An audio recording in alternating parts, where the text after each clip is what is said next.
welcome. Boy, I don't know if I can stand all this. That's nice of you. Thank you so much. Well, boy, we are so happy to be here and so happy to have you here. Got the lights all over you. You're looking good. Lord, we had some ugly people at our show last night. Not really. But seriously, you are looking good, and I appreciate you showing up. As I've always said, I appreciate you spending your hard-earned money on me. And you know why, right? Because I need it. Because it costs a lot to look this cheap. Well, seriously though, we're going to be doing a lot of songs tonight, and hopefully you'll know a whole bunch of them. So if you do, please sing along with me. It's your show. You can do as you please. Just make up something if you don't know the words. We don't care. I'm going to need a guitar so I can get the show started properly. Whoa! And look what it brought out here with me. Woo! Handsome, ain't he, girls? Pretty, ain't he, boys?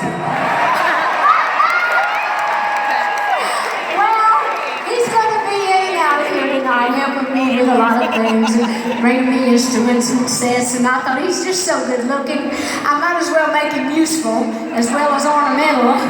This is Steve Summers right here, so I just want to ask you one thing. Why'd you come in here looking like that in your cowboy boots and your pink dungeon, all decked out like a cowboy fool? Why'd you come in here looking like that?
So sweet. So nice of you. Well, I'm glad you enjoyed that one. I'm glad you remembered it.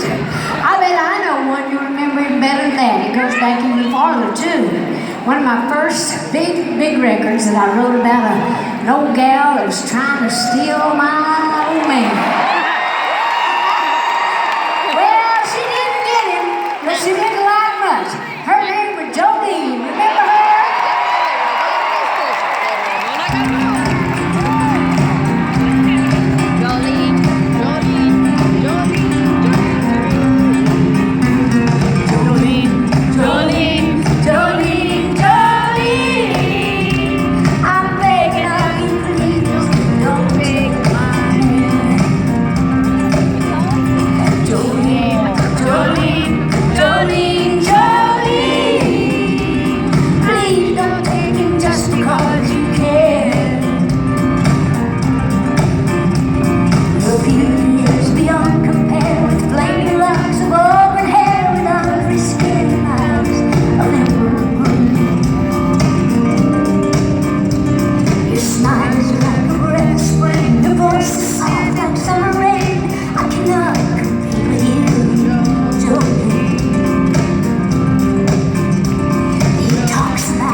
forget her for about 50 years now.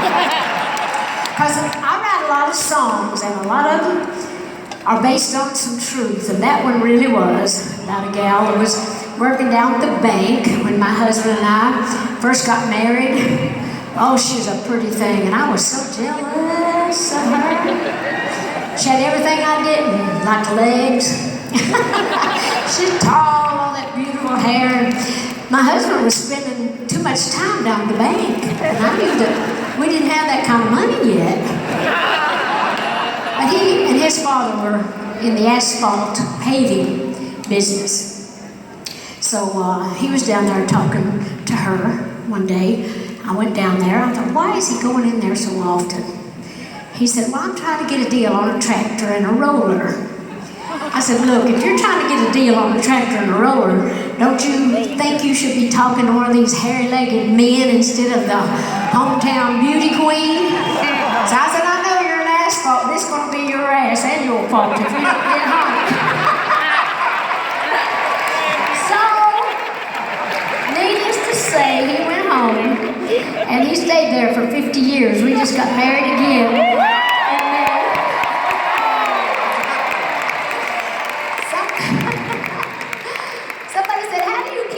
Together for 50 years. I said, well, this is kind of role play. I just say Carl roll down the cover. I roll in beside him and we play. But anyway, but seriously, all my songs are based on real truth. It wasn't all that bad, but I was a little jealous of her, but it didn't amount to nothing. But I wrote that song because they always try to make positives out of negatives. And I made a bunch of money, and I did not take it to the bank where she was working. No way was I doing that. But seriously, I'm glad you enjoyed it. But it's true, I did marry Carl again. We got married in 1966 on Memorial Day. And anyway, we decided we'd do it all over again. That's a long time to do anything, especially be married, especially in this business. But anyhow, I guess I'll keep him. He's been all right. But I do have to say, the night before we were going to renew our vows, I looked through his billfold. I thought, well, maybe he's still got Jolene's number. Maybe she can have him for the next 50. That would be the hard part. But seriously. Anyhow, I'm sure that you know, we're out on tour. We started touring in June, and we're going to be actually going till mid-December. We work a couple of weeks, and then we take off a couple of weeks. And so we're calling the tour Pure and Simple. And somebody said, well, why are you calling it Pure and Simple? I said, because I thought it sounded better than I'm miffed, because I'm not Taylor Swift or something like that. But seriously, as you can see, we're not going to have a whole big bunch of production things, and not a lot of loud music. Anyway, we just got Richard over here, and Tom back here, and a guy that's named after your town, Kent, right there. I'll introduce him properly to you in a little bit, but anyway, it's just us and Steve Summers here. Like I say, he'll be running in and out, helping us with a few things. But anyhow, we were going to have a drummer, so that's what that empty space right here is. When I started putting this show together, we were talking about it, me and the boys, and this guy that was going to be the drummer, he said, well, oh good, you're calling it Pure and Simple? Does that mean you're going to get rid of all them gaudy clothes and that big hair and all that makeup and let people just see you for who you really are? I said, I never said a thing about that. I couldn't sing without my rhinestones and all my gaudy hair and all. You wouldn't want me to do that, would you? I didn't think so.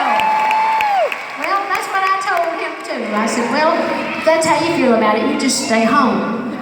So he's not here. But he's back in Nashville trying to pull a rhinestone 5-inch high heel shoe out of his bottom. But I will not be deterred. That's what he was being.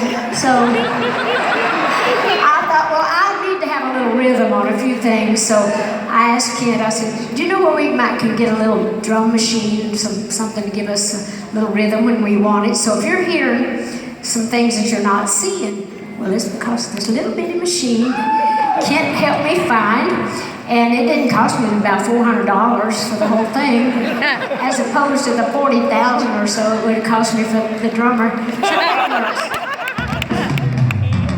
See, that's as good as drums, right? And Richard, he's got a few tricks up his sleeve. He's got a few little string things. And so if you're hearing something you ain't seeing, thank the Lord for technology, right?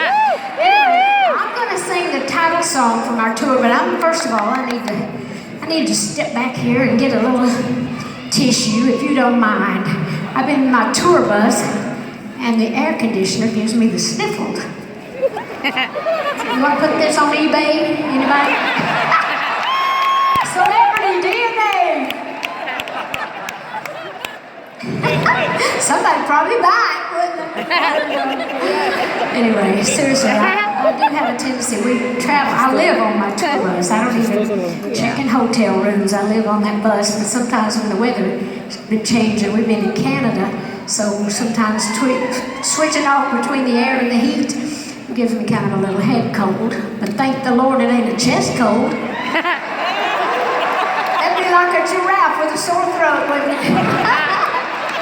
But seriously, but I like my tour bus. I'm not complaining. It beats the tar out of that covered wagon I started out in. Those many years ago. But anyhow, seriously, hopefully you'll enjoy this. I wrote the whole album. It's called Pure and Simple. We thought we needed a CD to go along with the name of the tour. And it's all love songs. I thought, well, since I've been married 50 years, I ought to know a little something about love. So all the songs are based on some sort of love. Love of many colors. Anyway, this is the title song, and I hope you'll enjoy it. Keep your machine in.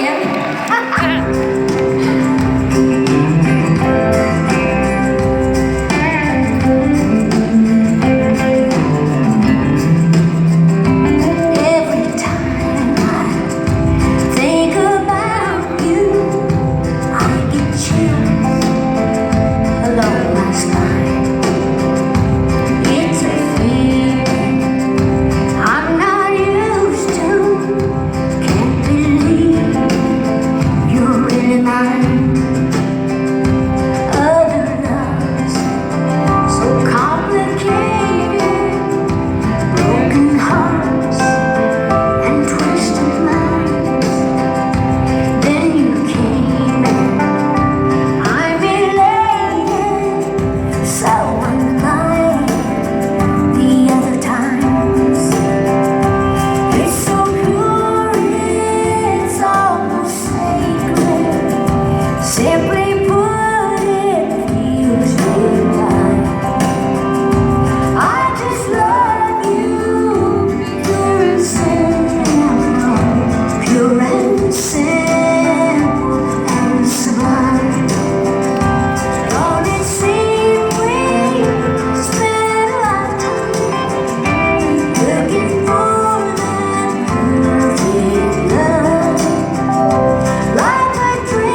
somewhere down the road, but they're all new at some point, right? So if it does become a hit somewhere down the road, you would say you were one of the first to hear it. And if you don't, it wouldn't matter no how. You're still one of the first to hear it. Anyway, thanks so much for that.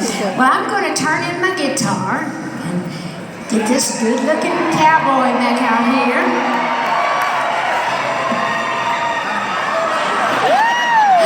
I said I was married. I didn't say I was blind.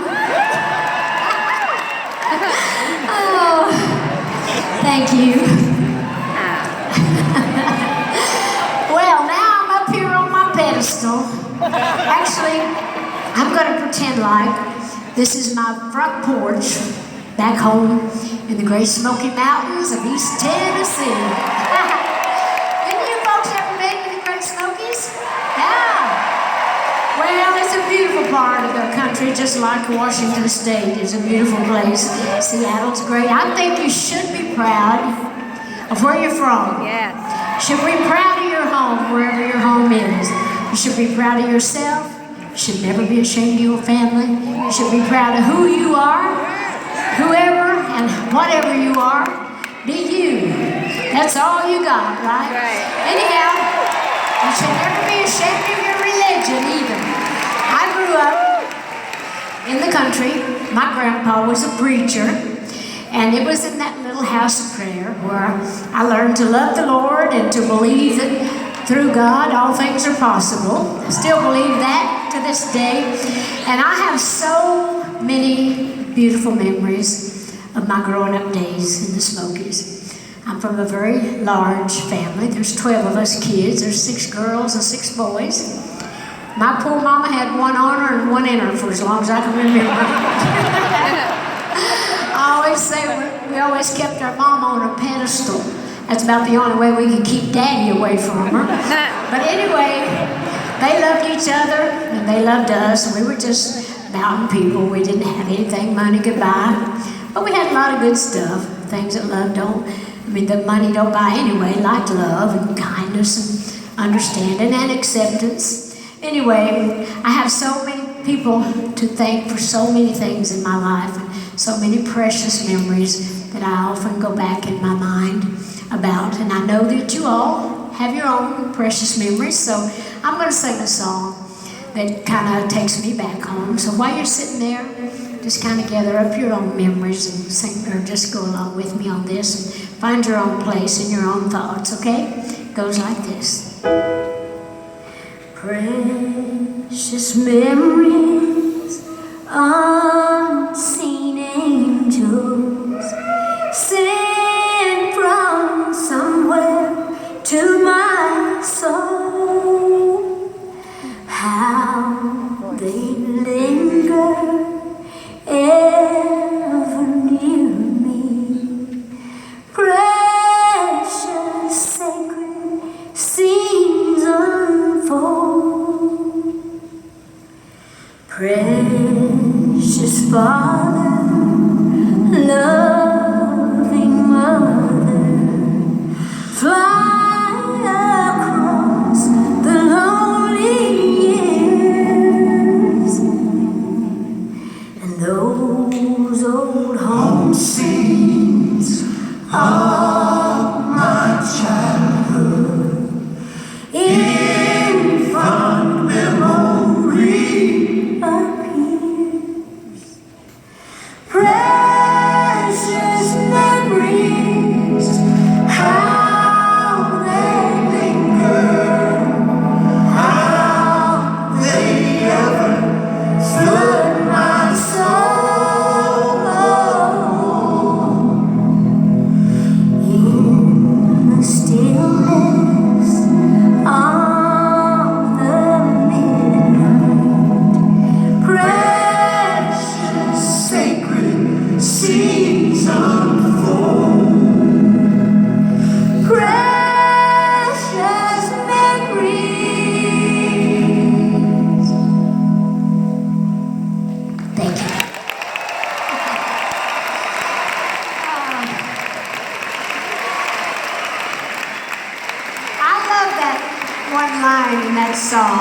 like precious memories, unseen angels. Ain't that a pretty line? I think that's really what memories really are. So even when your folks are all gone and other people that you've loved are not with us anymore, all you got to do is just kind of go back in your memories. That's a precious, precious thing. Anyway, music was a big, big part of our family. My mother's people were very, very musical. They all played and sang, and always it was my dream to be a star. Ever since I was a little old bitty thing. I wanted to go to Nashville. We lived so far back in the mountains when I was a little kid. But my Uncle Bill, one of my mom's brothers, he used to take me around because he saw how serious I was about wanting to be a star. And I started writing songs when I was just little. In fact, I used to put a tobacco stick down in the crack on the porch, put a tin can on top of it, pretend like that was my microphone. And I'd pretend like I was singing on Grand Ole Opry or whatever. All the little chickens and ducks and all the little kids was too small to crawl away from me. I had a captive audience with them pretty much. But anyhow, I just pictured myself just out there singing. So my Uncle Bill used to take me around different places. I made when my first little song that I wrote, couldn't even write. I was just about 5. Mom and Daddy had made me a little doll. We used to grow corn, and we used to shell corn. Daddy would take it to the mill, and we would grind it up. So we had a lot of cobs and shucks and stuff around. So we didn't have a lot of store-bought toys. So Mom and Daddy used to make a lot of our toys. So Daddy had put the poker in the fire and burned some eye holes in this little cob. Mama put the tassels back on top, made it a little shuck dress, and that was Tassel Top. So that was my first song. I was 5. It was little tiny tassel top, I love you an awful lot. Corn silk hair and big brown eyes, how you make me smile. Well, I graduated from that. That was before I learned to play the guitar. So when I was 7, I started playing the guitar, and I was writing some serious songs then, and I made a little record when I was about 10. It was called Puppy Love. I wrote that with my Uncle Bill. It was like, puppy love, they all call it puppy love. I'm old enough now to kiss and hug, and I like it. It's puppy love. It didn't do anything either, but it was a start. So anyway, it was only when I graduated from high school, back in 1964. I graduated on a Friday night. I got on a Greyhound bus and headed out for Nashville with my matching luggage. There's 4 paper bags from the same grocery store. I had my dreams, my head full of dreams, my heart full of hope, and I had my little beat-up guitar and a sack of songs, and so I headed out. I never actually slept in a bed by myself till that time. We used to always sleep 3 and 4 in a bed. That wasn't so bad, but everybody peed in the bed. That wasn't so good. But I tell you, I'm not trying to be tacky, just family. But when you're away from home and you're that homesick, well, you'd be amazed how you'll miss stuff like toenails digging into your shin bones and peed and fanning the cover with them kids there those cold winter nights. But I wanted to go home so bad, but I had told Mom and Daddy I wasn't coming home till I had something to show for it. And boy, I wish I hadn't said that, because I thought I was going to die. But I walked up and down the streets. I was hanging around there for a while before I got anything going. But I thought, well, I'm going to have to do something about this homesickness. Any of you that's been homesick, ain't that an awful feeling? There's no way to describe it. There's nothing you can take for it. I thought, well, I'm going to have to start writing songs about my family and to keep them with me close. So this was one of the first songs I wrote about home, and of course through the years I've written many of them, and that's kind of how I keep my precious memories intact. They're just kind of a little capsule, and anytime I'm traveling around the world, I get homesick, I just gather up one of the songs like this one, and it takes me home, so I'll take you home with me. It goes like this.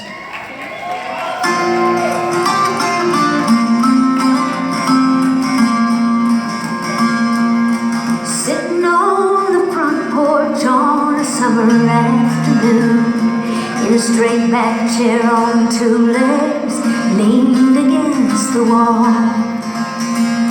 As I watch the kids playing with jukebox on the string and chase the glowing fireflies when evening shadows fall.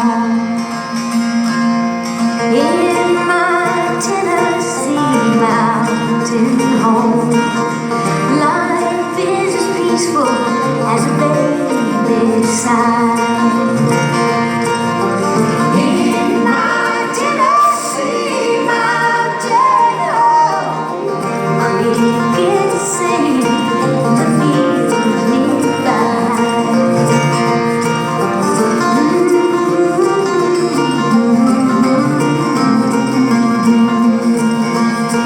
And walking home from church on Sunday with the one you love, just laughing, talking, making future plans.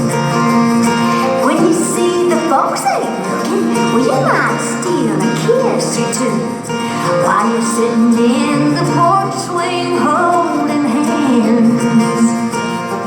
In my Tennessee mountain home, life is as peaceful as a baby's sigh. In my Tennessee mountain home, crickets sing in the fields nearby.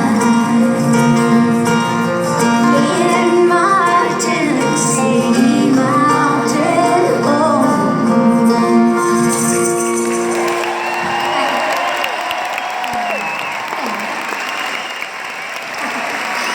Well, that'll take you home. Anyway, a lot of people ask me some of the instruments I play. This is a dulcimer. This is an old mountain instrument. Of course, it didn't look like this when I was back home.